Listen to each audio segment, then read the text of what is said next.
Now, one last data structure we actually have to talk about are trees. Trees are extensively used in computer science, whether it's for file system or inside databases lookup engines like InnoDB. Trees can be really useful. Now, maybe you've heard of a tree. For example, if you have something that looks like this, yeah, that's a tree. It could be a family tree, any sort of trees. The important thing is that we're going to use trees in this example to accelerate a database lookup. But first, let's have a bit of a look at how trees are made. So the first thing to notice about trees, it's made of nodes, which are the little circles, and nodes are connected together with the little dash. Now, two nodes can be connected together like this, but usually we represent the tree with what's called a root node. So this node here would be a root node, and the root node is going to have children, which are nodes that come after it. For example, this root node has 4 children. This node here can have 1 child, this node here can have 1 and then another one. And the last one of this node, when a node no longer has children, it's called a leaf node. So that's a leaf node. And this one too, and this one too. And that is the root node. Now, inside this tree, we can actually assign something to the node. So for example, the root node is going to hold the number 1. This node is going to hold the number 2, this one 3, this one 42. It can be arbitrary.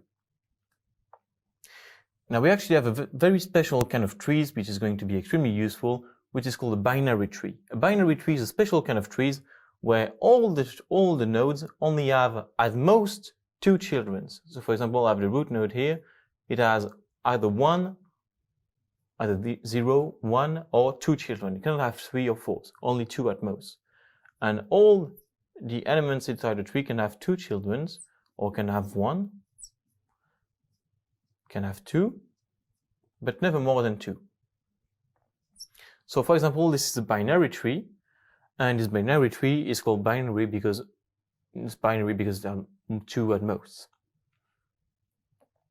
Now, from the binary tree, people actually created another kind of trees, which is called the binary search tree, which is really important. The BST, the binary search tree, is the binary tree which has a special property. So let's create a binary tree. Yeah, should be good. Now, the idea of a binary tree is if you have, for example, let's have a number 8 in the root. The idea of the binary tree, if you go on the right side of the right children, because we only have 2, on the right children, you're going to find a number which is greater than the parent number. So here I'm going to find a number here which is greater than 8. So I can say, for example, 10. So this one is going to hold 10. And same rules goes for the 2 children here. I'm going to find a number which is greater than 10 in this node, so like 14. And I'm going to find a number here which is lower than 10 on the left node. So for example, here I'm going to find 9. And on the left side of the root node, I'm going to find a number which is lower than 8. So I can find, for example, 5 here. And on the left side of this node, I'm going to find a number which is lower than 5. So I'm going to find 3, and here 6, for example. And this can be really useful to look something up, because you can say, yeah, I want to see if this tree holds the number 6, for example. So let's have a look. I start with 8, so I know I'm going to have to go on the left. 5, 6 greater than 5, go on the right. It's 6. So yeah, the tree holds the number 6. Another example would be, does this tree hold the number 20? So I'm start at 8, 20 greater than 8, go on the right, 10 greater, 14 greater, and we are at the leaf node. So no, the tree does not hold the number 20. Now, why is this important? Because what we've seen before, we can actually have a representation in numbers, like in integers, of any kind of object using a hash table or a hash function in general.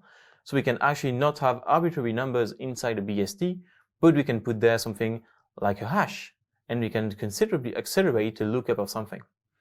Now, the exercise you can think about and maybe code for yourself would be, how would you accelerate the lookup of a single column in a database using a BST?